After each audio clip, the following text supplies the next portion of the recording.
सुनो जी, ईंट बनाना कोई आसान काम नहीं है। ये तो पुराने जमाने से चला आ रहा है। इमारतों की नींव, ये छोटी सी ईंटें हमारे घर, स्कूल, शहर सब बनाती हैं। ईंट से ज्यादा बुनियादी चीज क्या होगी? तो जब ईंट बनाने का काम स्मूथली चलता है तो सबका भला होता है। मतलब मजबूत इमारतें, पक्की नौकरियां और शहर अच्छी तरह बसते हैं। लेकिन एफिशिएंट ईंट बनाना बस मिट्टी मिलाकर पका देने भर की बात नहीं है। इसमें बहुत कुछ और भी है। और जब चीजें गलत होती हैं तो बहुत लोगों पर असर पड़ता है।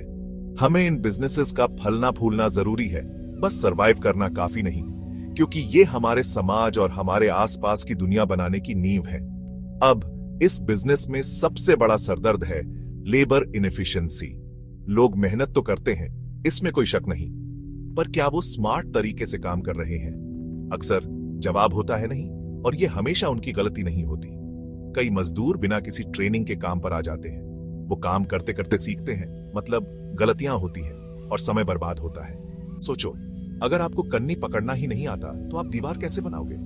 ये सबके लिए बहुत धीमा और निराशाजनक होता है। सही और समय पर काम पूरा करने में स्किल डेवलपमेंट की कमी बहुत बड़ी रुकावट है, जिसका असर पूरी प्रोडक्शन लाइन पर पड़ता है। फिर काम करने की हालत देखिए। भट्टे में गर्मी, धूल और बहुत बेचैनी होती है। पुराने जमाने के तरीके दशकों से नहीं बदले हैं। अगर आपकी कमर दर्द कर रही है और आप दिन भर धूल मिट्टी में सांस ले रहे हैं, तो आपका काम करने का मन कैसे करेगा? खराब एर्गोनॉमिक्स और मुश्किल एनवायरनमेंट की वजह से काम धीमा होता है, ज्यादा ब्रेक्स लेने पड़ते हैं और दुर्भाग्य से ज्यादा हादसे होते हैं। ये तो स्वाभाविक है। जब लोग सेफ और आरामदायक महसूस करते हैं तो वो बेहतर काम करते हैं। इन जरूरतों को नजरअंदाज करना मतलब मुसीबत और कम आउटपुट को न्योता देना, जो कोई भी बिजनेस ज्यादा दिन तक अफोर्ड नहीं कर सकता। और काम करने के तरीकों को भी मत भूलिए। कई ब्रिकयार्ड्स पुराने जमाने में फंसे हुए हैं, पुराने तरीकों से काम कर रहे हैं। भारी सामान को हाथों से उठाना, इनएफिशिएंट भट्टे और स्ट्रीमलाइंड वर्कफ्लो की कमी, ये सब मिलकर नुकसान करते हैं। पुराने तरीकों में एक अलग ही बात है, लेकिन वो आजकल की स्पीड और कंसिस्टेंसी की जरूरतों को पूरा नहीं कर पाते। अगर आपका कंपेटिटर स्मार्ट टेक्निक्स यूज कर रहा है और आप अभी भी पुराने तरीके से हाथों से काम कर रहे हैं, तो आप पीछे रह जाओगे। बात ट्रेडिशन को पूरी तरह छोड़ने की नहीं है, बल्कि आज की तेज भागती दुनिया में उस ट्रेडिशन को स्मार्ट तरीके से काम करने की है, जो कई लोगों के लिए एक बड़ी चुनौती है। तो इस मजदूरों वाली गड़बड़ को कैसे ठीक करें? सबसे पहले स्किल डेवलपमेंट। अच्छी ट्रेनिंग प्रोग्राम्स कोई ऐशो आराम की चीज नहीं है, ये बहुत जरूरी है। अपने क्रू को पहले दिन से ही सही तरीके से काम करना सिखाएं। उन्हें काम करने के सही तरीके, सेफ्टी प्रोटोकॉल्स और औजारों का सही इस्तेमाल करना सिखाएं। ये इन्वेस्टमेंट बहुत ज्यादा फायदेमंद होता है। अच्छे से ट्रेन्ड वर्कर्स तेज काम करते हैं, कम गलतियां करते हैं और काम पर ज्यादा सुरक्षित रहते हैं। इससे उनका मनोबल भी बढ़ता है, क्योंकि लोगों को कोई नया हुनर सीखना अच्छा लगता है। ये एक नौकरी को एक हुनर में बदल देता है और ये गर्व उनके काम की क्वालिटी में दिखाई देता है। अब लोगों को और ज्यादा मेहनत और स्मार्ट तरीके से काम करने के लिए कैसे प्रेरित करें, इसके बारे में बात करते हैं। परफॉर्मेंस इंसेंटिव्स कमाल का काम कर सकते हैं। अगर एक टीम को पता है कि उन्हें सेफ्टी और अच्छी परफॉर्मेंस के साथ प्रोडक्शन टारगेट्स पूरे करने पर बोनस मिलेगा, तो वे जरूर काम को बेहतर बनाने के तरीके खोजेंगे। सिर्फ पैसे ही नहीं, पहचान और सराहना भी बहुत मायने रखती है। हो सकता है एक दिन की छुट्टी या टीम के साथ लंच। छोटी छोटी चीजें बहुत बड़ा बदलाव ला सकती हैं। जब वर्कर्स को लगता है कि उनकी मेहनत को देखा और सराहा जा रहा है, तो वे ज्यादा जुड़ाव और मेहनत से काम करते हैं। इससे एक पॉजिटिव माहौल बनता है, जहां सभी को कामयाबी का फायदा मिलता है। फिर आते हैं औजार। एर्गोनॉमिक टूल्स और इक्विपमेंट इस्तेमाल करने से बहुत बड़ा फर्क पड़ सकता है। जरा सोचिए, ऐसे औजार जो शरीर पर जोर और थकान कम करने के लिए डिजाइन किए गए हैं। इसका मतलब है कि वर्कर्स बिना अपनी कमर तोड़े ज्यादा देर तक ज्यादा काम कर सकते हैं। बेहतर व्हील बैरो, लिफ्टिंग एड्स या बेहतर वर्क स्टेशन जैसी छोटी छोटी चीजें छोटों को कम कर सकती हैं और आउटपुट बढ़ा सकती है। ये तो सीधी सी बात है। अगर औजार काम और व्यक्ति के हिसाब से सही है, तो काम बेहतर और तेज होता है। सही उपकरणों में निवेश करने से पता चलता है कि आप अपने कर्मचारियों की भलाई की परवाह करते हैं, जो बदले में एक समर्पित कार्यबल को बढ़ावा देता है। वर्कर्स के अलावा हमें पूरी प्रोडक्शन लाइन पर भी ध्यान देना होगा।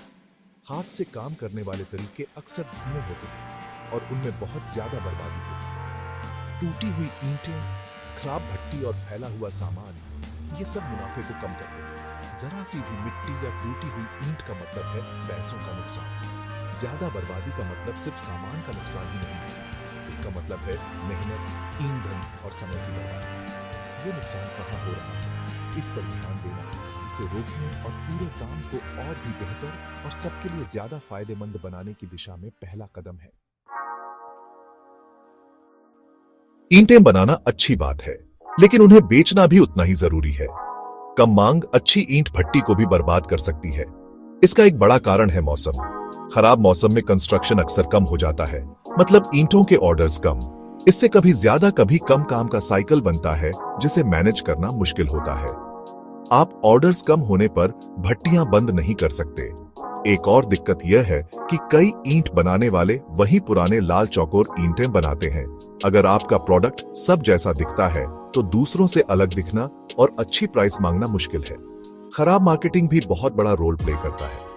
अगर किसी को आपकी ईंटों के बारे में नहीं पता या वो क्यों बेहतर हैं, तो कोई उन्हें खरीदेगा नहीं। बहुत से छोटे मैन्युफैक्चरर्स वर्ड ऑफ माउथ पर डिपेंड करते हैं, जो अच्छा है, लेकिन आज के मार्केट में अक्सर यह काफी नहीं होता।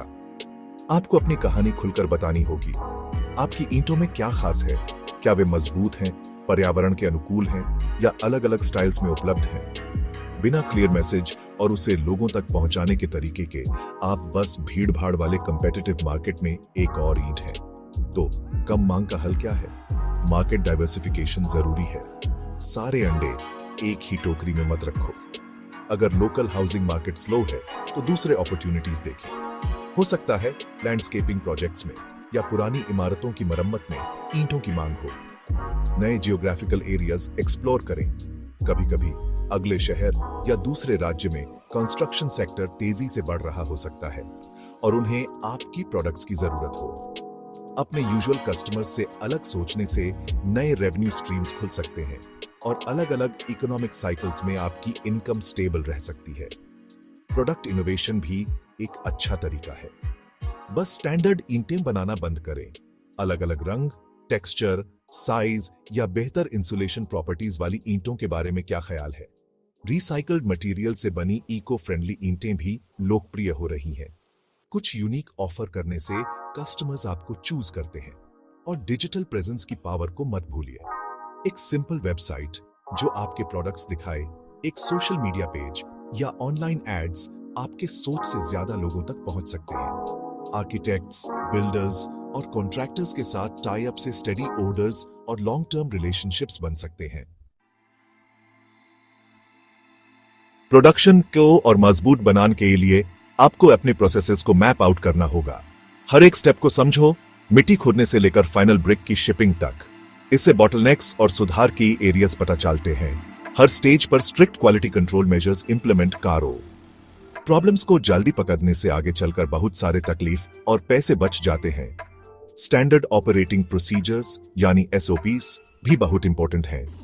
सबको अपना काम सही तरीके से करना आना चाहिए हर बार। यह consistency high quality bricks efficiently produce करने और अननेसेसरी एरर्स को कम करने के लिए जरूरी है। फिर बात आती है ऑटोमेशन की। मैं ये नहीं कह रहा कि सारे वर्कर्स को रोबोट से रिप्लेस कर दो, लेकिन फेज्ड ऑटोमेशन से बहुत बड़ा फर्क पड़ सकता है। जिन टास्क्स में बहुत मेहनत लगती है या जो रिपीटेटिव हैं, उनको ऑटोमेट करने के बारे में सोचो। शायद ऑटोमेटेड क्ले मिक्सिंग या ब्रिक स्टैकिंग और पैलेटाइजिंग के लिए रोबोटिक आर्म्स। इससे आपके वर्कर्स स्किल टास्क्स के लिए फ्री हो जाते हैं, कंसिस्टेंसी इंप्रूव होती है और आउटपुट सिग्निफिकेंटली बढ़ जाता है। छोटा स्टार्ट करो, सबसे बड़े पेन पॉइंट्स आइडेंटिफाई करो और ऑटोमेशन ढायर इंट्रोड्यूस करो। बात यह है कि टेक्नोलॉजी को अपने लिए काम करवाओ, उल्टा नहीं। जो किसी भी बिजनेस के लिए जो स्केल करना चाहता है, एक स्मार्ट अप्रोच है। गवर्नमेंट स्कीम्स के बारे में भी जानकारी लो।